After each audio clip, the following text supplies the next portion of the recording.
Hi, welcome to Divine Astrology, and I'm Joe. And this is July 2016 monthly prediction for Cancer moon sign or Cancer Ascendant. Hi, Cancer. I'm sorry for being late in doing videos. And starting with the new moon, it has already happened, so I'm not going to discuss about it because I did a special video on the new moon. In coming to Sun, Venus, Mercury combination in your 12th house. Sun in your 12th house particularly indicates some problems with sleep because sun is this strong hot energy, and 12th house is where you sleep, your sleep comforts, bed comforts. So sun being there and showing its bright light, you are unable to sleep. This could mean sleep problems. It could be also disorders of sleep. And Mercury being there will constantly make your brain work, thinking about something in a very intellectual or logical way. You're trying to find this logic, and 12th house is this mysterious house and deep spiritual house. If you are looking for some spiritual advice, or if you're looking for some logical and deep information, this is really good. But for others, this is going to be very depressing because Mercury is this intellectual and it is in its own sign, so it is very comfortable of doing what it is doing. And Venus in your 12th house, you will start having some bad habits. It could be like drinking or drugs or any kind of addictions, because 12th house Venus indicates addictions because pleasures, and 12th house is completely private house. It's your bed comforts. So Venus of pleasure, this could mean some addictions regarding those matters. And coming to Jupiter and Rahu combination in your second house, and we should be lucky that they are moving apart, and Jupiter will enter Virgo next month, August. So just bear with like 20-30 days from now. And Rahu in second house will make you spend a lot of money because Rahu is obsession, and second house is your family, wealth, speech, and your food habits. And Rahu in your second house will either make you talk too much or will stop you from talking, being egoistic.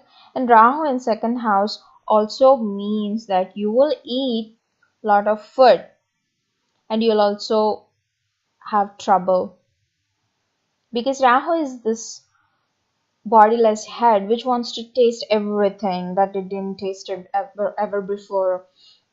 So Rahu in your second house, you will eat a lot of different foods, and this might affect your health. So be careful about it. And Mars is in fourth house, and this is Venus house, and this is Libra of balance. And Mars being there is very comfortable. And Mars is in direct motion, so it is having all its energy, and this is good time if you're planning to buy anything, because Mars indicate properties. It could be any kind of properties like cars, phones, or any land or real estate house. But try to do it before 12th of this month. I'm sorry, it's just a couple of days from here, but yeah, because on 12th Mars will enter Scorpio again, and this is going to be very hectic and intense. And coming to Saturn in your fifth house, I said this, when Saturn is moving forward direction, it have to follow the sun's directions and it will delay things. But when Saturn is moving retrograde, when it is getting closer to Earth, it will have its own energy and own path to take care of things. So if anybody is having problems with children, creativity, education, lovers, or small business who are having delays in these matters, this could be the time that you want to use to go ahead and start what you wanted to do before the Mars enters there. And coming to your sixth house, and the full moon is going to happen in your sixth house, and full moons are completions. And I see this connection between 12th house and sixth house. And 12th house is isolated places, foreign places. And 12th house is also hospitals, because we have to relate this new beginnings with the completions, because 6th house is diseases, illness. So some medication that we have started is going to give you a result, and you're going to complete the medication. By this full moon, you're going to get all the energy to drain, to clear whatever the diseases or illness that you've been having. So this could be a good thing.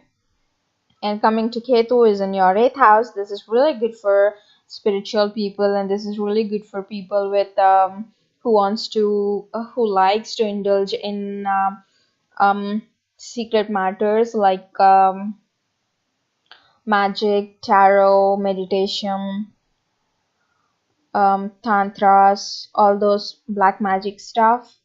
This is really good time, because Ketu is this isolation which it has already experienced, and in this, when it is transiting your 8th house, it will help you to transform you into a different person by understanding and by experiencing all these matters.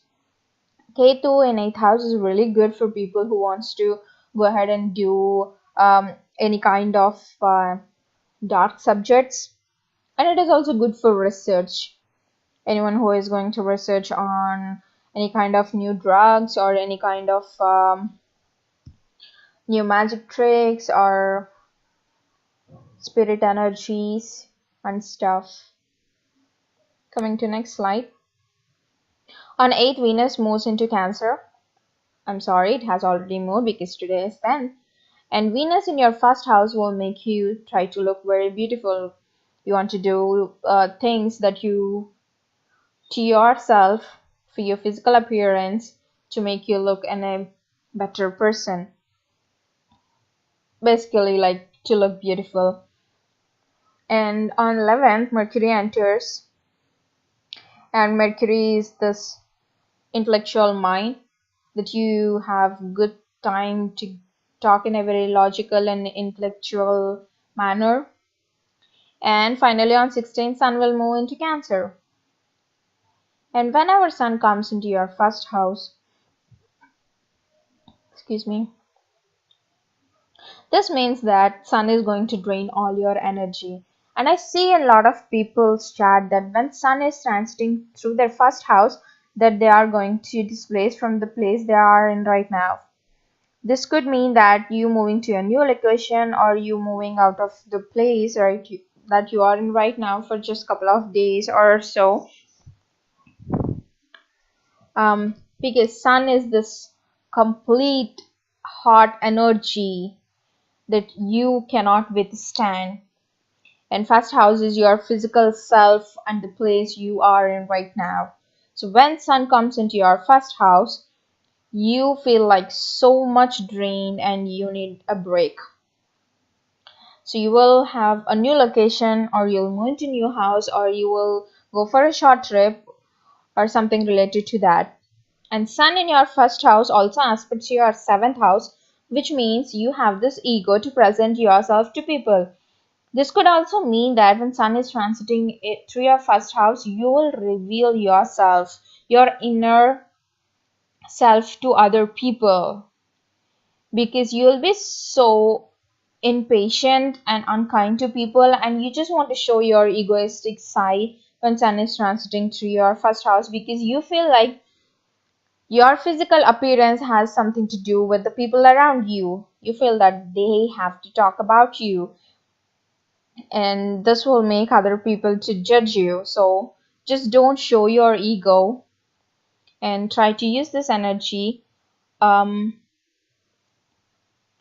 do a different thing, to communicate better with people, because Venus and Mercury being there, and this is a moon house. Cancer is moon house.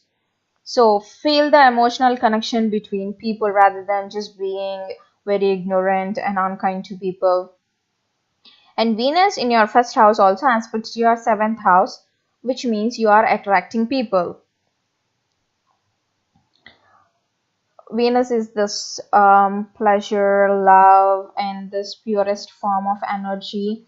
And when your Venus is aspecting 7th house of other people, that means other people are attracting to you. and try to use this in a good sense rather than having a new affair, because this is not going to last very long, because Sun is also being there with Venus, which means making it so irritated. Venus and Sun are enemies, and Venus hates being with Sun because it couldn't bear the egoistic nature of the Sun. And coming to Mercury, Mercury also aspects your seventh house. That means you, at the way you communicate with others seeing you in a logical way if you present yourself in a very good and dignified way. So use the energy best to attract people rather than just being very egoistic to others. And try to use this emotional connection, because this is also related to Moon. Coming to Saturn and Mars. Mars on 12th enters Scorpio. It's just a couple of days from now. And this is going to be hectic. I don't think it will be as bad as before, because Mars is retrograde when it was in Scorpio before, but now it is in direct motion. And Mars rules Scorpio, but this is a different energy of Mars than Aries, because Aries, Mars uses its energy for good deeds, but Scorpio is a dark sign, so Mars uses its energy for different purpose. And Mars is having this full energy because it was stationed and moving forward direction right now, so it is with full of courage and it is with full of power and stuff. So this is happening in your fifth house. So regarding your children, regarding your lovers, small business, education and stuff, these matters are going to move forward if you have a good Mars in your chart, in your birth chart. Because if you have good Mars in your birth chart, this could mean that this Mars transiting fifth house will help you to achieve things that you haven't achieved in past couple of months. Or if you have good Saturn in your horoscope, in your birth chart, that means things are going to happen in its own time. You cannot rush and you cannot use this Mars energy to accomplish your things, because Saturn is this discipline and structure and organizing. So,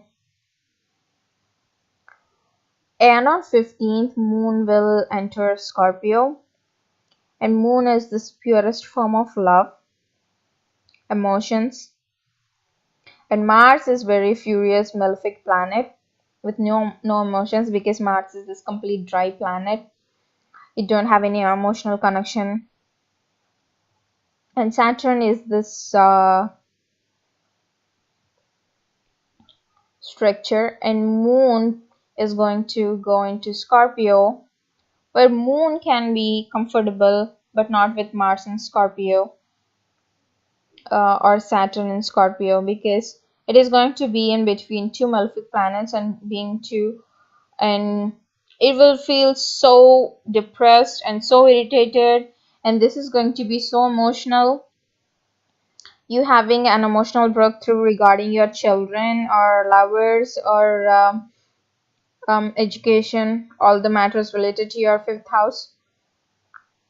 And just stay calm for a couple of days. It will pass in a couple of days, because Moon stays in a sign for 2.5 days. In I know this is going to be so depressing, 15th, 16th, and a couple of days. So just be careful about it. Do not try to take any emotional drastic decisions. Coming to Ketu and Moon in 8th house.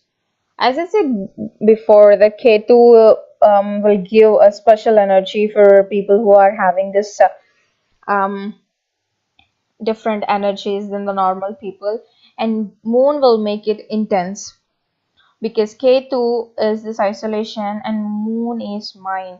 All the things related to magic, tarot, dark forces, tantras, astrology, all these are related to Moon, because it's mine, application of mine. So this couple of days is going to be a big breakthrough for people who are practicing all this kind of things. But for other normal people, this is going to be so moody, This is going to be really fearful, because eighth house is this deepest, darkest fears, and moon there will always feels fearful about something, because moon is this emotions, and eighth house is this dark transformation, accidents, and mysterious house. So it will be a fearful and moody for a couple of days for all the normal people. Just try to meditate and calm down, try to relax and do some physical activities rather than just being in your room and thinking too much. This could help. And I'll talk more about Saturn and Mars combination, because this is going to be very intense and hectic. I'll do a special video on it. And that's it for now. I'll see you in next video, Cancer. Thanks for watching. Please like and subscribe. Thank you.